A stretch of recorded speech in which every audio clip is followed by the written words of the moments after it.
हाय दोस्तों, welcome to another episode of four vlogs. This is me और host Nitin. तो guys, आज तक आपने हमेशा हमारे वीडियोस देखे हैं, या तो उसमें कुछ ना कुछ नया दिखाते हैं हम, या कुछ ना कुछ हम कोशिश करते हैं कि लेटेस्ट इन्वेंशंस की बात करें, या हमने प्रॉब्लम्स की बात की है।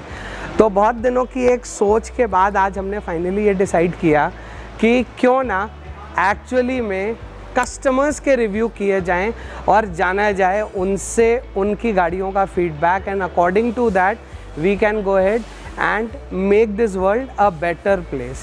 क्योंकि रियल टाइम रिव्यूज़ हो सकता है मेरे बहुत अच्छे हों, क्योंकि मेरे कॉन्टैक्ट्स हो सकता है बहुत अच्छे हों, तो मेरा कस्टमर फीडबैक बहुत अच्छा हो। लेकिन हो सकता है एक आम आदमी का कॉन्टैक्ट बहुत अच्छा ना हो। जैसे होंडा के केस में आप जानते हैं कि मेरी कोई कस्टमर डीलिंग बहुत ख़राब हो रही है होंडा की, और I am finding it very difficult to manage things.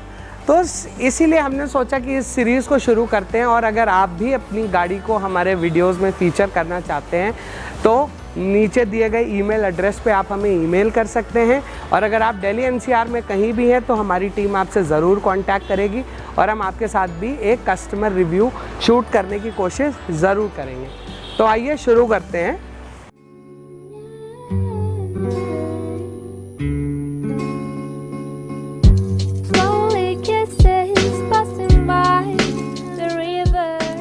तो गाइज़, आज मेरे सामने है ये खूबसूरत सी बाइक, जिसको कि हम लोग कहते हैं रॉयल एनफील्ड की signals sandstorm grey, sandstorm colour की है ये गाड़ी। और ये गाड़ी जिनकी है, सबसे पहले मैं उनको बुलाना चाहूँगा।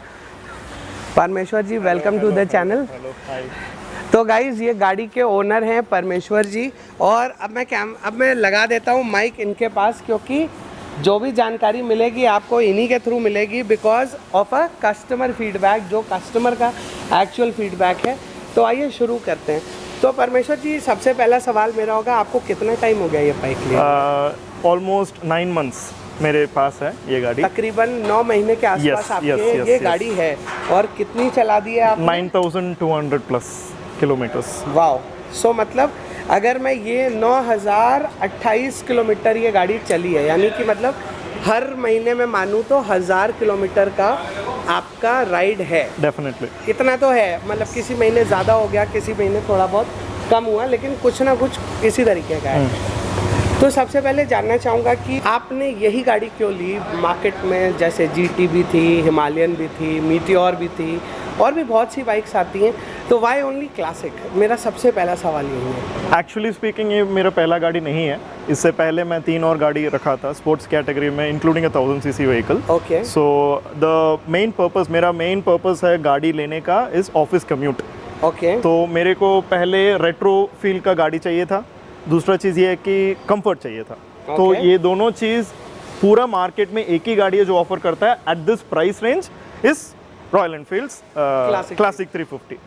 सो गाइज, यहाँ पे एक बहुत अच्छी चीज़ निकल के आती है कि एक इस प्राइस ब्रैकेट में कस्टमर को office commuting with a very comfy feel in the city ride जो बाइक लगी, वो थी क्लासिक 350। सो बहुत ही एक अच्छी बात है। तो अब आपसे जानना चाहूँगा कि और आपको इस बाइक में क्या क्या चीज़ें ऐसी लगी?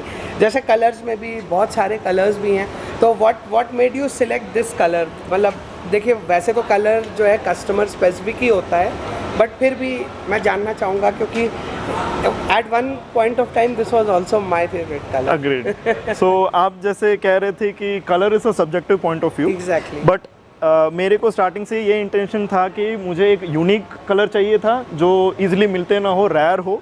दूसरा चीज़ ये है कि एक मिलिट्री कलर चाहिए था। ओके। ये दोनों मेन रीज़न है जो सिग्नल्स का 350 लेने का एक आइडिया था। क्योंकि इसमें अगर देखेंगे तो ये वाला जो पर्टिकुलर नंबर है, this is rare, this is specific to individual vehicle. अलग अलग गाड़ी का इंडिविजुअल व्हीकल है, तो ये वाला जो स्पेसिफिक कलर, इस नंबर, ये 1-on-1 है, 1 पीस है बेसिकली, राइट। तो ये था कलर स्पेसिफिकेशन के लिए। ओके। तो अब अगर बताएंगे कि क्या क्या अच्छा चीज़ है इस बाइक में, तो पहले तो ये बताऊंगा कि कंपेयर टू द BS4 वाला जो क्लासिक था, इसमें J सीरीज इंजन जो लगा हुआ है is very smooth. So counter shaft जो लगा हुआ है it really does it's job. इसका जो मेन इसमें काउंटर शाफ्ट जो लगा हुआ है वाइब्रेशंस को काफी कम कर देता है Vibrations तो definitely and it is visible. It is it is visible. आप पहले बार जब चलाओगे तभी आपको समझ में आ जाएगा कि इस गाड़ी और प्रीवियस गाड़ी में क्या डिफरेंस है। बहुत जमीन आपको हाँ बहुत जमीन आसमान, ये सच बात। एंड प्लस जो रॉयल एनफील्ड की अप्रोच रही इस गाड़ी को लेकर के कि इसको रेट्रो फील को कहीं ना कहीं बरकरार रखते हुए जो रॉयल एनफील्ड ने इसमें कुछ चेंजेस किए, जैसे technical changes like fuel indicators और आपके गियर पोजीशन तो सॉरी मीटियोर में है, then service reminder indicators, then eco modes.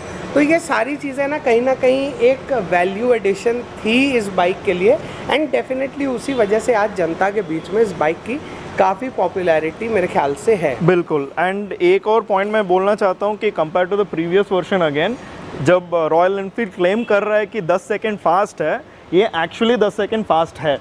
अब दूसरा गाड़ी के साथ तो कंपेयर नहीं कर सकते हो, पर compare to the previous version of this ये एक्चुअली 10 सेकेंड फास्ट है। वो पिकअप आपको दिखेगा। ओके अब आप देख सकते हैं कि ये बहुत ही शौकीन किस्म के राइडर हैं। इसका पता आपको यहाँ से चल सकता है कि ये देखिए रॉयल एनफील्ड क्लासिक में स्पेसिफिकली अगर आप शौक रखते हैं तो ही आप पीछे की सीट हटाते हो, वरना 99% लोग पीछे की सीट रखते हैं, जबकि क्लासिक को चलाने का मज़ा ही तब है जब आप वो पीछे की सीट निकाल देते हो। Exactly. आपने रॉकी में भी देखा था, हमारे पास जो रॉकी है उसमें से हमने हमेशा सीट निकाल के ही सिंगल सीटेड ही उसको चलाया। तो और आपको इस गाड़ी को लेने के बाद से आपका अब तक का एक्सपीरियंस कैसा रहा है, मैं ये जानना चाहूँगा। I would like to know what all good things you like about the brand, about the bike and about the service. Right. So since ये गाड़ी मेरा डेली कम्यूट का गाड़ी है, मतलब हर दिन मैं ऑफिस लेके जाता हूँ इस गाड़ी को, तो बहुत क्लोज है मेरे लिए। तो इसको टिप टॉप कंडीशन रखना एक चीज़ है, दूसरा चीज़ सर्विस है। दोनों जो मैं सिर्फ रॉयल एनफील्ड के ओरिजिनल वाला स्पेसिफिकली स्पीकिंग अमन ऑटोमोबाइल से ही करता हूँ। ये स्पेसिफिक रहता है क्योंकि सर्विस सिस्टम मेरा अपडेटेड रहना चाहिए। Exactly right. So that right. So second thing ये है कि इसका कंफर्ट एंड वाइब्रेशन लेवल काफ़ी कम है, जिसके कारण मैं हर दिन चलाते वक्त टायर्डनेस नहीं होता। टायर्डनेस क्योंकि अप एंड डाउन मेरा 30 डेज ये डेफिनेटली था वाइब्रेशंस के कारण। बहुत ज़्यादा वाइब्रेशंस की वजह से 50 किलोमीटर आप चला लो तो आपको शोल्डर्स में बहुत ज़्यादा दर्द होता है एंड फैटिगनेस फील होनी शुरू हो जाती है। यस। एंड सिंस ये BS6 गाड़ी है and it is fuel injected, इस गाड़ी का fuel efficiency minimum to minimum 30 to 35 plus आएगा ही आएगा, नो डाउट। सिटी हो या ट्रैफिक हो, तो हाईवे हो। अभी करेंटली इस बाइक से क्या माइलेज मिल रहा है? 30 to 35 30 to 35 के बीच फुल में टैंक वेरी कर रहा है। फुल टैंक में चेक किया हूँ मैं, 30 to 35 दे रहा है। 30 to 35 के बीच में। So guys it is again very good mileage. अब एक और सवाल इनसे भी ज़रूर पूछूंगा, तो जो कि मैं आने वाले वीडियोस में बहुत सारे लोगों से पूछने वाला हूँ। सर कुछ आफ्टर मार्केट लगाया है इसमें? नहीं, आई एम वेरी स्पेसिफिक कि मेरे गाड़ी में जितना भी पार्ट्स लगाऊंगा after market, at least functional parts या सेफ्टी वाला पार्ट्स आफ्टर मार्केट नहीं लगाता हूँ। It is all original genuine accessories. Reason ये है कि उसका क्वालिटी अभी जो रॉयल एनफील्ड प्रोवाइड कर रहा है it is best of the best, A1 quality है। सो गाइज आप यहाँ पे देख सकते हैं बहुत कैटेगोरिकली कि एक 100% satisfied customer with the quality of royal Enfield हमारे साथ हैं। आई थिंक आपने साइलेंसर भी जेन्युइन ही रखा है। It is genuine, I haven't changed it. Silencer is genuine और आप देख सकते हैं कि फुट पैक्स भी जो लगाए हैं इन्होंने वो भी जेन्युइन रॉयल एनफील्ड के ही हैं। तो सर देखिए every bike has its own, every machine has its own pros and cons. तो ये तो हो गई प्रोज की बात। तो अब बात करते हैं कि क्या चीज़ें थी इसमें जो आपको लगता है और बेहतर हो सकती थी, या क्या ऐसी चीज़ें हैं जो एग्जिस्टिंग प्रॉब्लम्स हैं जो आपको लगता है कि कहीं ना कहीं थोड़ा सा मज़ा ख़राब करती हैं? अंडरस्टूड। सो फर्स्ट है इसका जो अगेन एक्सेसरी का जो क्वालिटी बता रहा था अच्छा है, लेकिन इसका जो पेन क्वालिटी है थोड़ा उसमें ख़राबी है। ये रीज़न ये भी हो सकता है कि सनलाइट के कारण ये वाला पोर्शन, टॉप वाला पोर्शन एंड स्पेसिफिकली ये वाला पोर्शन में देखेंगे तो फेडेड मार्क्स है। जो ब्लैक होना चाहिए था वो वाइट हो गया। तो वो एक तो इसके लिए ये है बात नहीं करी एक्सपोज्ड रीज़न नहीं, अभी तक उसके लिए जेन्युइनली आई हैवंट स्पोकन। हाँ, तो थोड़ा वो एक आपका कंप्लेन जो है, ये थोड़ा सा फेड है, कलर का हो गया है। यहाँ पे सेटिस्फैक्शन का लेवल लो है because of the paint quality, लेकिन I don't think so strength quality से तो कॉम्प्रोमाइज नहीं है। Definitely no, it is purely cosmetic. It's purely cosmetic.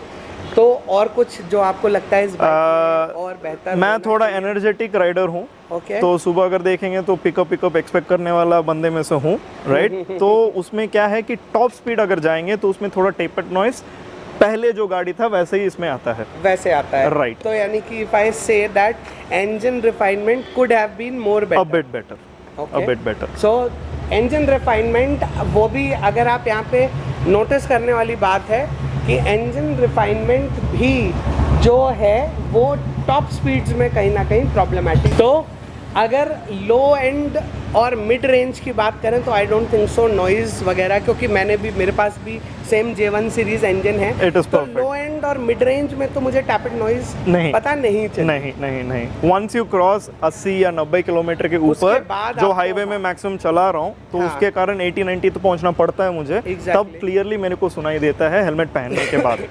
तो इसके सिवाय कुछ और चीज़ जो आप कहना चाहें इस बाइक में जो आपको लगा कि नहीं, एज आई टोल्ड यू, मेरा एक्सपेक्टेशंस को पार कर किया है ये बाइक, एक्चुअली स्पीकिंग। ओके। तो एंड एक और चीज़ जो मैं आपसे जानना चाहूँगा, how is your service experience till date? Royal Enfield की सर्विस कैसी रही है?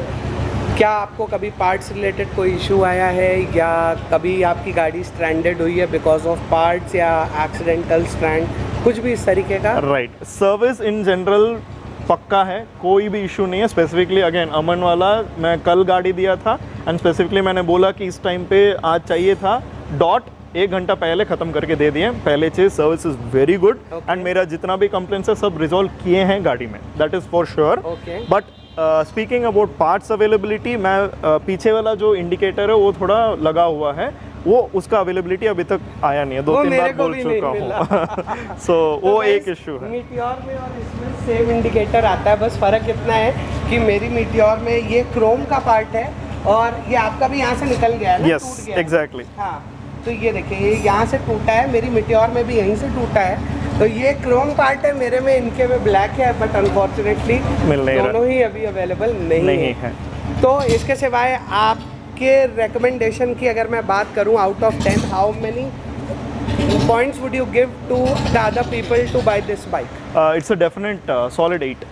Solid 8. Again, आपके requirements के हिसाब से, it's a solid 8. So guys, that was a good number 8 according to the NPA, that is Net Promoter Scores. It is considered good. So definitely it's a worth buy for परमेश्वर जी. So उम्मीद करते हैं आपको आज का हमारा ये video अच्छा लगा होगा. अगर वीडियो अच्छा लगा हो तो लाइक और शेयर ज़रूर कीजिएगा. So with this note, this is me, Nitin, Vivek and परमेश्वर जी signing off from 4 Vlogs for the day. मिलेंगे आपसे बहुत जल्दी एक और नए वीडियो में. Till then, stay tuned, stay safe, stay secure. Goodbye.